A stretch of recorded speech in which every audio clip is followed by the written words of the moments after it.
Hello friends, welcome back to our channel Virgo and Saggy journey. আশা করি তোমরা সবাই ভালো আছো আর সুস্থ আছো। হ্যাঁ, আমরা বেরিয়ে পড়েছি আরেকটা নতুন জার্নিতে। এটা হচ্ছে উইকেন্ড ট্রিপ। আমরা একটা রিসর্ট বুক করেছি খোপলিতে, যার নাম হচ্ছে উইকেন্ড ফ্যাবলস অ্যাজুর। এখান থেকে আসা যাওয়া 250 কিলোমিটারের মতো। আর আমরা বুক করে নিয়েছি আমাদের সেই ফেভারিট পেট ফ্রেন্ডলি ক্যাব। আর এই ক্যাবটা আমরা সবসময় বুক করি, কারণ এখানে স্নুফি, জিকো এরা খুবই কমফোর্টেবলি বসতে পারে, খুব স্পেশিয়াস। আর ড্রাইভাররা খুবই ফ্রেন্ডলি হয়। আমরা এর ডিটেলস, তোমাদের যারা পুনেতে থাকো তারা এই ক্যাবটা, যাদের পেট আছে তারা নিশ্চয়ই নিতে পারো। খুব কমফোর্টেবল জার্নি হয় পেটেদের জন্য অ্যাটলিস্ট। এই দেখো এসে গেছে অর্পিতা, শুভমদা অ্যান্ড জিকো। দেখো স্নুপি দেখতে না দেখতেই গিয়ে কমফোর্টেবলি শুয়ে পড়েছে, আর জিকোও খুব কমফোর্টেবলি এই গাড়িতে বসতে পারে কারণ খুব স্পেশিয়াস বলে।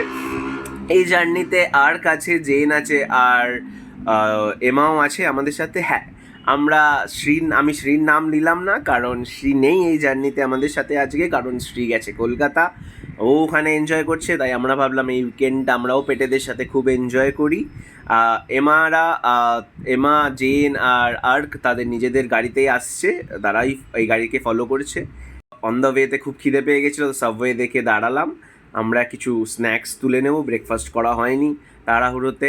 পেট ভরে খেয়ে আমরা আবার আমাদের রিসর্টের দিকে চলতে শুরু করলাম। তোমরা তো জানোই পুনে পাহাড়ে ঘেরা, খুব সুন্দর সিনিক বিউটি দেখা যায়। অনেক টানেলসদের ভেতর দিয়ে যেতে হয়। খোপলিটা মুম্বাই পুনের মাঝামাঝি। তাই যারা পুনে মুম্বাইতেও থাকো তারাও আসতে পারো এই রিসর্টে। আমরা রিসর্টের ডিটেলস দিয়ে দেবো ডেসক্রিপশনে। আমাদের গাড়িটা সিএনজি গাড়ি, তাই আগে যদি ইনকেস সিএনজি না পাওয়া যায় তাই আমরা ভরিয়ে নিলাম সিএনজি এখান থেকে এবার, কারণ আমরা শহর থেকে বেরিয়ে যাব। আর দেখো রাস্তাঘাট দেখো কি সুন্দর, মানে অসাধারণ। রাস্তার মধ্যে দিয়ে আমরা রিসর্টটার দিকে এগিয়ে যাচ্ছি। হ্যাঁ, বর্ষাকালে আশা করি এই জায়গাটা আরও সুন্দর হয়ে ওঠে। আর তোমরা তো জানোই মহারাষ্ট্র মোস্টলি রেনি সিজনে শি বিকাম বিউটিফুল বিউটিফুল, মতলব অসাধারণ। আমরা মেন রোড ছেড়ে অফ রোডের দিকে এগিয়ে যাচ্ছি। একটু স্নুফিয়া জিকোর একটু কষ্ট হবে, কারণ এতটা গাড়ি নড়াচড়া করে তো ওরা অতটা কমফোর্টেবল হয় না। But nevertheless, once we reach the destination they will going to enjoy. আমরা পিকচারগুলো দেখেছি, ভিডিও দেখেছি, আমরা একবার এই রিসর্টে এসছেও, তো can't wait to be there. আর স্নুফি দেখো আমার পায়ের ওখানে গিয়ে কমফোর্টেবলি বসে আছে, কারণ ওখানে এসির হাওয়াটা খুবই সুন্দর আসছে। হ্যাঁ, এখন খুব গরম বাইরে, বাট ঠিক আছে, একটু কষ্ট সয়েই আমরা আবার ভালো জায়গায় যাচ্ছি। আর এবার আবার আমরা ভালো রাস্তায় উঠে পড়েছি। দেখো বোঝা যাচ্ছে কিনা, সাইড দিয়ে দেখো একটা নদীর প্যাচ বয়ে রয়েছে। সেখানে নাকি বর্ষাকালে অনেক জল থাকে, আর ওখানে ফিশিং হয়। আর রিসর্টগুলোরও অ্যাক্টিভিটিস থাকে ফিশিংয়ের। আমার ফিশিং করতে খুব ভালো লাগে। শুভমদা এসছে আগে, বর্ষাকালে বলছে নাকি খুব সুন্দর জায়গা। আমারও ইচ্ছে আছে বর্ষাকালে আবার আসার এই রিসর্টে শ্রীকে নিয়ে। শ্রীর দেখা হলো না এইবার রিসর্টটা, বাট নেভারদিলেস আমরা আবার শ্রীয়ের সাথেও আসবো এই রিসর্টে। আর অনেক অনেক অনেক এনজয় করব। আর আবার সেই একটুখানি এবড়ো খেবড়ো রাস্তায় উঠে পড়েছি আমরা। এখনও তৈরি হচ্ছে রাস্তাগুলো, এই রিসর্টগুলো অতটাও জনপ্রিয় নয়, বাট কোনো ব্যাপার না, এই রাস্তাগুলো আবার ভবিষ্যতে ভালো হয়ে যাবে আর যখন রিসর্টগুলো জনপ্রিয় হয়ে উঠবে।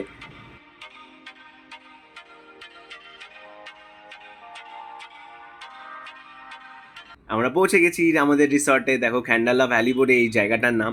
এই অনেকটা বড় এরিয়া নিয়ে তৈরি, অনেকগুলো রিসর্টস আছে। তো সুফি আর জিকো খুব এক্সাইটেড। স্নুফি সব কিছু সবসময় আগে বসে দেখতে চায়, ওর এক্সাইটমেন্ট অনেক। আমার মতো আমিও খুব এক্সাইটেড থাকি নতুন জায়গায় যাবার, স্নুফিও খুব এক্সাইটেড থাকে নতুন জায়গায় যাওয়ার।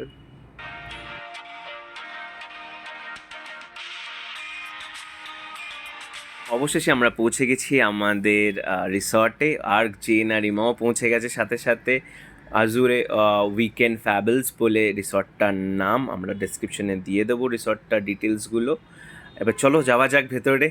দেখো কি সুন্দর একটা ফেশিয়াল মূর্তি তোমাদের ওয়েলকাম করবে। অনেকটা বড় লন আছে, অনেকটা জায়গা আছে, বাচ্চাগুলো অনেক দৌড়াদৌড়ি করতে পারে, অনেক খেলতে পারবে। ওই দেখো সুইমিং পুল, খুব গরম, অপেক্ষা করছি কখন ফ্রেশন আপ হয়ে ঝাঁপ মারবো এই সুইমিং পুলে। আর আর অনেক অনেক মজা করব, তোমাদেরও দেখাবো, সাথে থাকো। ভেতরটা ঘুরে দেখা যাক। দেখো কতটা বড় ডাইনিং স্পেস, মতলব কত আর কত সুন্দর করে জায়গাটাকে ইউটিলাইজ করে করা হয়েছে। সোহমদা আরামকে দায় বসে পড়েছে, আর এই দেখো জিকো পুরো ঘর ঘুরে ঘুরে দেখে নিচ্ছে সব ঠিকঠাক আছে কি না। আর আমার ছোট্ট স্নুফু। আর এত গরম থেকে এসেছি তো একটু এসির হাওয়া পেয়ে খুব খুব ভালো লাগছে। আর এটা রান্নাঘর, এটা আর এটা কি সুন্দরভাবে সব ঘরের জায়গাগুলোকে ইউটিলাইজ করে সাজানো হয়েছে। পাওয়ার ব্যাকআপও আছে, ইলেকট্রিসিটি চলে গেলে রাত্রে কোনো অসুবিধা হবে না ঘুমোতে। তো খুবই সুন্দর জায়গা। দেখো কি সুন্দর সুন্দর, এ দেখো ক্রিসমাস ট্রি। এটা আমার রুম। এইটা 3 BHK রিসর্ট। তো এটা আমি এই রুমটা নিয়েছি, এটা আমার রুম। এসি আছে, অ্যাটাচ বাথরুম আছে, খুব পরিষ্কার পরিচ্ছন্ন বাথরুমগুলো। যা যা দরকারি জিনিসপত্র থাকা দরকার সেগুলো সব এই রুমে, এই বাথরুমে আছে। এখানে আমি আর আমার স্নুফু থাকবো। দেখো সব এন্টারটেনমেন্টের সব আছে, আর of course the bar, highlight of the moment. আর দেখো এখান থেকে কত সুন্দর বাইরের দৃশ্যটা দেখা যায়। এটা আরেকটা গেস্ট টয়লেট, যদি ড্রাইভার বা আপনার কেউ থাকে এই টয়লেটে ইউজ করতে পারে। এটা আরেকটা রুম। সব রুমগুলো এই রুমটা খুবই স্পেশিয়াস রুম। এখানে এমা, জেন আর আর্ক থাকবে। এখানেও অ্যাটাচ বাথরুম আছে, খুব পরিষ্কার পরিচ্ছন্ন। দেখো স্নুফিও ঘুরে ঘুরে একটু দেখে নিচ্ছে সব রুমগুলো। আর এবার আমরা যাচ্ছি শুভমদা আর অর্পিতার রুমে। দেখো কি অপূর্ব রুমটা, মানে বেড থেকেই পুরো বাইরের সুইমিং পুল, পাহাড় কত সুন্দরভাবে দেখা যায়। মানে সকাল সকাল ঘুম থেকে উঠে পর্দাটা খুললেই কত সুন্দর দৃশ্যটা। তো এইটাই 3টে রুম। এখানেও অ্যাটাচ বাথরুম আছে ওই সাইডে। সো 3 BHK সব রুমেই অ্যাটাচ বাথরুম আছে, আর একটা এক্সট্রা বাথরুমও আছে। তো বাথরুমের কোনো প্রবলেম হবে না, সব কিছু খুব পরিষ্কার পরিচ্ছন্ন, নিটলি ডান। জায়গাটা খুব, সব কর্নার্স অফ দ্য রুম খুব ভালোভাবে ইউটিলাইজ করা হয়েছে ফর ফ্যামিলিজ। আর বন্ধুরা আসতে চাইলে, কালিগসরা আসতে চাইলে অল ক্যান এনজয়। খুব অনেকটা স্পেশিয়াস রিসর্ট, অনেকটা স্পেশিয়াস, খুব এনজয়। আর আমাদের খুব খিদে পেয়ে গেছে, এই দেখো আমাদের খাবারও লেগে গেছে। আমরা আগে থেকে অর্ডার করে দিয়েছিলাম আমরা কী কী খাবো। আর আর ভেজিটেরিয়ান, তো তার জন্য পনির আছে, আমার জন্য জিরা রাইস, রুটি, চিকেনের 2টো আইটেম, সালাদ। তো ভালোই খাবার ছিল। আর গরমের থেকে বাঁচার জন্য আর না পেরে আমরা সুইমিং পুলে সুইমিং করতে নেমে পড়েছি। আর আমার ছোট্ট স্নুফু আশেপাশে ঘুরে বেড়াচ্ছে, পুরো রিসর্টটা ঘুরে ঘুরে দেখছে। ওর জন্য একটা অ্যামাজন থেকে 50 মিটারের বড় লিশ নিয়েছি, সো দ্যাট ওকে ওই ছোট্ট লিশের মধ্যে বদ্ধ না থাকতে হয়, পুরো রিসর্টটা যেন ঘুরে ঘুরে দেখতে পারে। আর কারণ স্নুফি একটু বদমাশ, যদি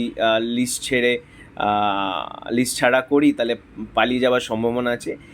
এই নেটগুলোর ভেতর থেকে ছোট কুকুর বেরিয়ে যেতে পারবে, ছোট ছোট একটু ফাঁকা ফুঁকো আছে, বাট যে এমা, জেন আর জিকোর বেরোনোর কোনো চান্সেস নেই। আর ওরা এমনিও খুব ওবিডিয়েন্ট, ওরা সাথে সাথেই থাকে।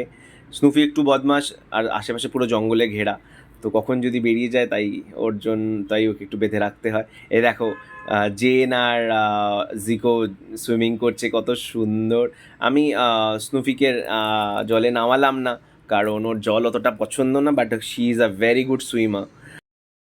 সবাই খুব খুব খুব এনজয় করছি। আর সাথে সাথে আমাদের ইভিনিং স্ন্যাক্সও এসে গেছে, ভাজিয়া, তার সাথে সাথে ডিমের ভুর্জি। আমি আর স্নুফু বেরিয়ে পড়েছি আশপাশটা দেখতে। স্নুফুরও ভালো লাগে না একটা জায়গায় বদ্ধ হয়ে থাকতে, আর আমার তো ভালোই লাগেই না। তো আমি আর স্নুফু ঘুরে ঘুরে সারা পুরো রিসর্টের আশেপাশে কী কী আছে সব কিছু এক্সপ্লোর করছি। দেখো কত সুন্দর পাহাড়ে ঘেরা জায়গাগুলো। অনেকটা অনেকটা বড় জায়গা নিয়ে এরিয়াটাকে তৈরি করা, সবাই একটু একটু নিজের জায়গা নিয়ে রিসর্ট বানিয়েছে, কেউ এয়ারবিএনবি, দেখো এটা যখন প্রাইভেট প্রপার্টি, এটা মনে হয় না কেউ রিসর্টে দেয়, কত সুন্দর বাংলো বাড়ি টাইপের বানিয়েছে পাহাড়ের মাঝখানে। মানে খুবই সুন্দর লাগছে, খুবই অসাধারণ বানিয়েছে এই জায়গাটাকে। আশা করি তোমাদের এই জায়গাটা ভালো লাগলো। আবার দেখা হচ্ছে পরের ভিডিওতে।